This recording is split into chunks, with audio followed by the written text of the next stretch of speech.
Alright, so I guess we're talking about some comic book shit, and I guess I haven't really talked about comic book shit since Spider-Man. You know, I made that essence of Spider-Man video, what is needed for most Spider-Man criteria. You know, what's the nature of that character when you get down to the bottom of it. And honestly, I thought it was a great video. I will put it in the description in case you want to watch more comic book shit from me. But we're not talking about Marvel's poster boy, we're switching gears and we're talking about DC, because while this is old news, and you know me, like, no old news is really old unless I talk about it, we're finally talking about the proposed Snyder Cut, the long awaited myth, the rumor finally coming into fruition. They're finally giving Zack Snyder the green light over at DC, and I guess they want him to make this proposed Snyder Cut with all the finished special effects, with all the finished work in there, and they want to put that on HBO Max in the year 2021.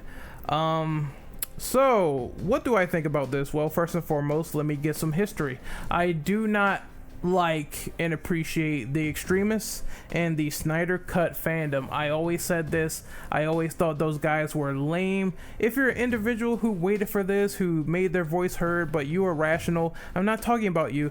I'm talking about the extreme entitled babies, the entitled children who were basically, when the announcement came out that Zack Snyder's daughter committed suicide, they were either mocking it entirely, or they were saying he wasn't committed to the project enough, or there was extreme MCU stans that was in the middle of weaponizing a comic war between Marvel and DC at the time. All those people who did that, you can go fuck yourself. Seriously, that was just completely uncalled for. The man had family matters to deal with. I can see why he stepped off Justice League. Now, is it within reason that maybe DC could have gotten someone better to helm the project of Justice League? Maybe they could have gotten someone a bit more fit to do the work over Joss Whedon. I agree with this. I think those sane DCEU fanatics, you know, those people that are, well, I wouldn't even call them fanatics, just fans. I think those sane DCEU fans that wanted to see what the potential was for a Snyder Cut wanted it from Zack, and they didn't want all the studio changes that happened once Whedon got on board, and I think they felt shafted, and I understand that sentiment there.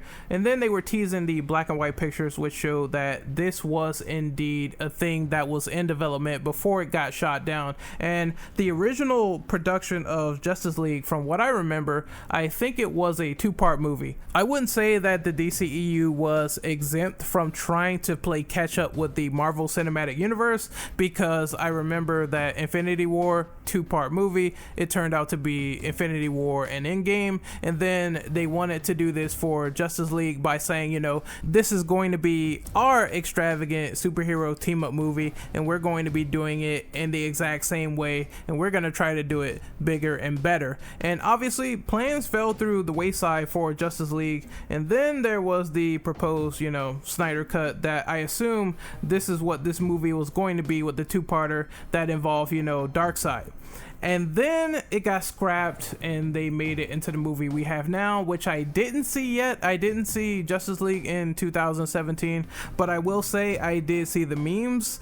I did see Superman's CGI chin, and that looked completely awful. And I did see that it was more of a, I want to say it was more of a comedic movie than anything else. You could definitely tell that they took some of that formula from the MCU and they tried to save it by injecting it into this movie. And I think the serious elements, the looming threat of Darkseid, was dashed away, and Steppenwolf got completely bodied by Superman. That's what I heard. Is run of the mills okay for a comic book movie, but could it have been any deeper? Yeah, maybe it could have. So now we have it. The movie is finally coming out to HBO Max in 2021.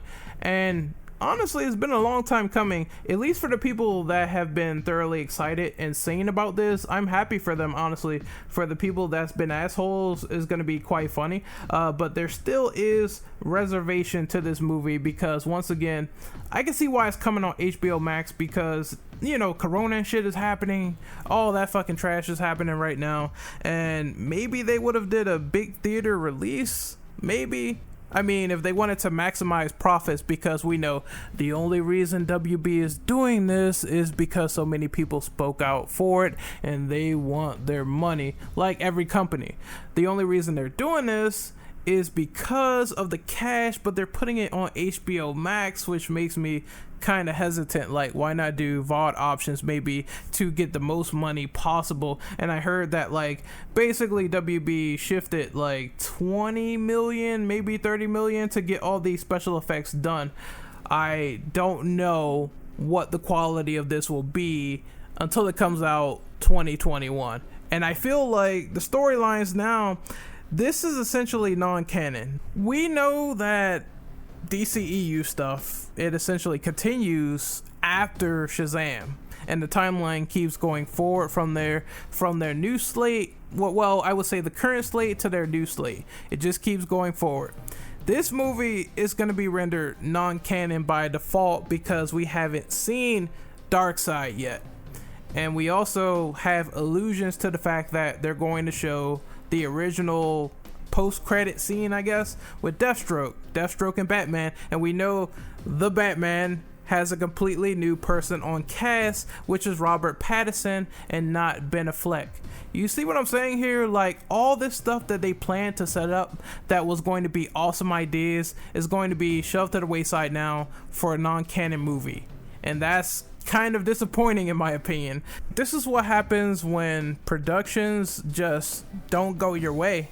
You end up with this whole continuity business going forward, and then if you make something that's a really good idea but you can't stick the landing at first, then it just goes on to be non-canon and you have to sacrifice and save face, and you also have to try to salvage what you have. I think that yes, this should have been the original vision, because if Darkseid was in the place of Steppenwolf, and if he was a more intimidating threat, this could have gone on to affect future sequels in the DCEU, and it could have had some more build up, but it didn't. And that's the problem with the DCEU, is that the build up is pretty much non-existent between threat to threat, and it feels like the movies barely connect outside of a small couple of scenes here or there, and you clearly tell they're trying to emulate the MCU in the earlier films.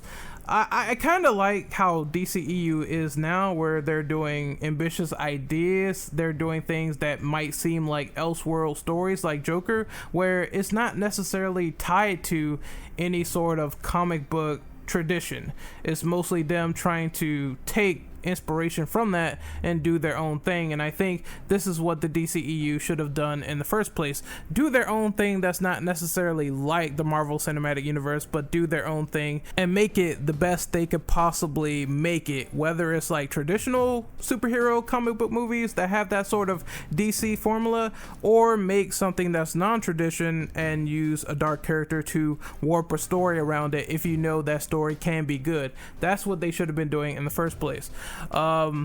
So yeah, I think this is going to end up being non-canon. It's going to suck not seeing Deathstroke, but you see him in this movie and he's doing all this badass shit, and you're so hyped, you're thinking, oh man, you know, that would have been a great solo Batman movie, but unfortunately everything had to get scrapped and rebooted, and now we have this. I'm still excited for Rob Pattinson's Batman, but it kind of sucks that Ben just got shafted and he really didn't get a lot of time to solidify himself in his own solo movie. So that's always going to be disappointing, with him stepping in the shoes of the cow and not really getting his own individual movie to flesh out that character.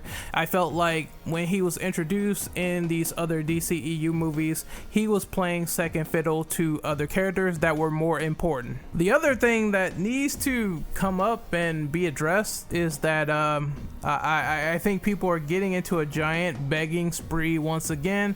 You know, release the Snyder Cut, release the Ayer Cut, release this cut, release that cut.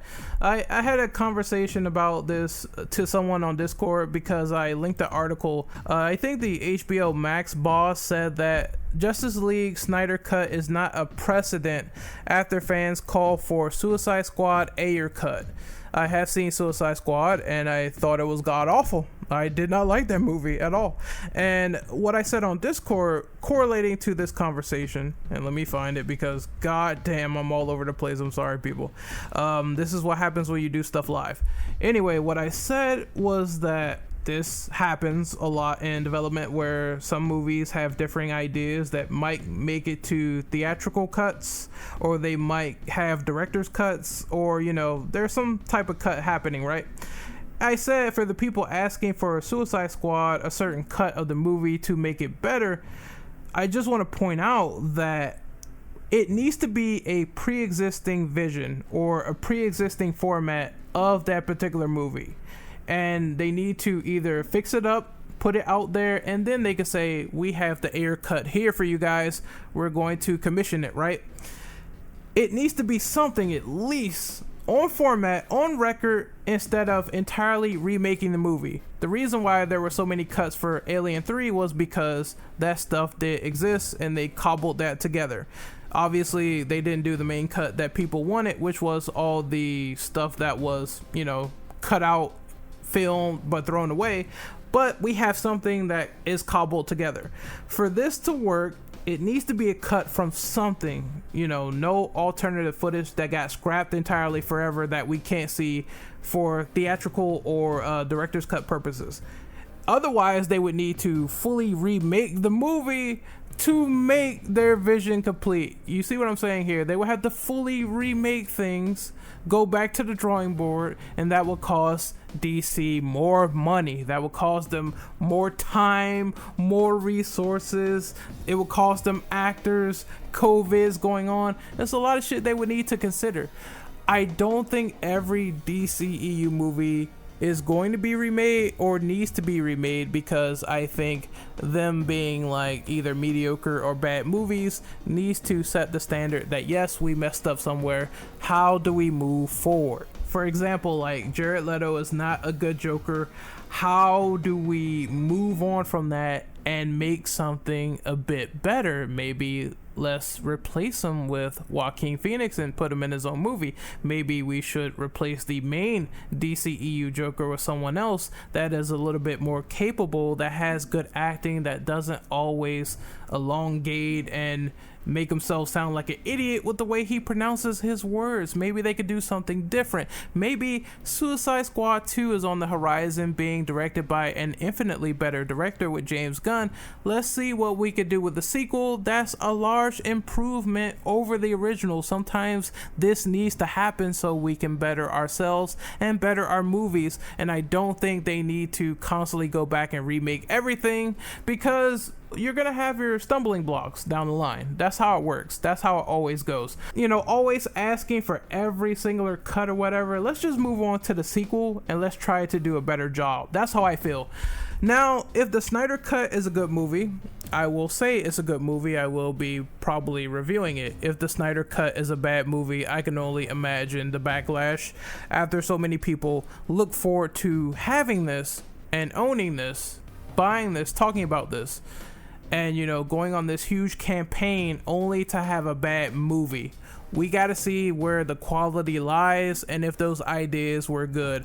I think realistically it's going to be a bit better than the original Justice League movie, but it's going to fall flat somewhere because, like I said, Zack Snyder can make gorgeous films and he can make very awesome bombastic action scenes like the ones we saw with 300, but can he really highlight and focus on a very giant two-part story that's supposedly going to be like, I heard the way they're going to cut this up is it's going to be like 6 chapters or it's going to be like 4 hours long. It's going to be crazy if this movie sucks. I'm going to be more mad if I'm sitting there for like 4 hours and I'm like, I want this to be done. I hope it's entertaining throughout. I watch Endgame, I watch this, I watch longer movies, you know, I can tolerate it if it's good. If it's not good, then it's like, what is the point and why are you doing this? So I hope that is great. Otherwise, the topic of conversation for Justice League, the Snyder Cut is going to be super different on Twitter if this movie disappoints. And I hope it doesn't, I hope it really is something worthwhile. I'm going to keep the benefit of the doubt in mind for this. It could go either way. Anyway, what do you folks think about the proposed Snyder Cut that's finally happening? Are you for it? Are you against it? Do you not care? Sound off in the comments below and let me know. Once again, follow me on social media. This is Renegade Operative signing out. This was a fun little discussion, a nice distraction from all the craziness in the world, man. I needed this a lot, and I hope you need it too, Let's discuss, let's talk, and once again, I will see you guys next time. Later.